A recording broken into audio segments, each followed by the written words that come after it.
Men Germaniyada ruhiy kasalliklar kasalxonasida ishlayman. 2 yildan beri bu mani hayotimga tahdid solganlar to'g'risidagi voqeani ikkinchi qismi, ikkinchi video.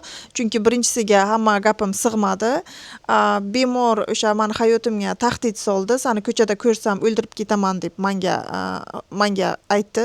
Men vrachga telefon qilib, tezroq yetib kel, bo'lmasa qizil tugmani bosaman dedim. Qizil tugma xavfli holatlarda bizada bosiladi.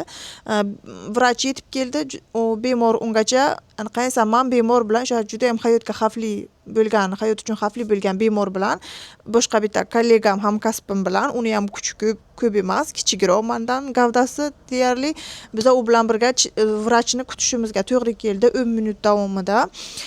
Lekin u bizga tashlanmadi, bo'lmasa qizil tugmani bosgan bo'lardim. Qizil tugmani bossangiz 1 minutga qolmay sizga yordam keladi. Butun bir отделениyalardan hamma hamkasblar o'sha personal yugurib kelishadi, chunki bilishadi bu juda ham xavfli hozir.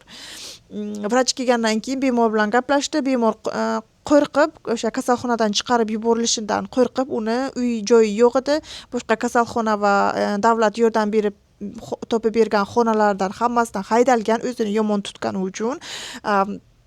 Yomon xulqi uchun u odam 35 yoshlardagi 2 metrlik baquvvat yigit edi, to'g'risini aytsam. Keyin nima desam, unga aytdiki, men dedi, nima qilmayman, hech narsa qilmayman, uzr, nima, men uxlashga hozir ketaman, men chiqarib yubormanglar deb meni iltimos qildi.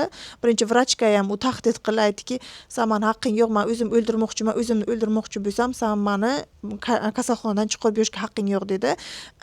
To'g'ri, Germaniyada shunaqa, agar o'ldiraman deb desa o'zini, masalan, psixiatricheskiy klinikada qolish kerak. U vrachga bu gapni aytsa, vrach uni chiqarib yuborishga haqqi yo'q. Keyin vrach baribir seni chiqarib yuboraman deb unga tahdid soldi, lekin uni haqqi yo'q edi, chunki bu odam uni yaxshi bilardi bu narsani.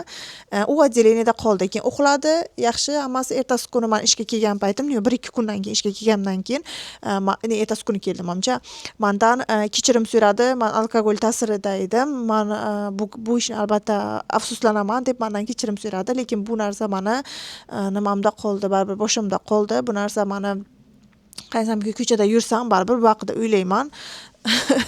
Bunaqa sodir bo'ladi deb o'ylamayman-ku, lekin menimcha bu jiddiy odamni o'ylantiradigan holat. Shu sababli ham meni ishim to'g'risida biz hozir o'ylayapmiz. Ishimda qolishim yoki qolmasligimni, soatimni kamaytirgan bo'lsam ham, bu baribir menga ta'sir qilyapti, hayotimga ta'sir qilyapti bu narsa. Qo'rqyapman endi.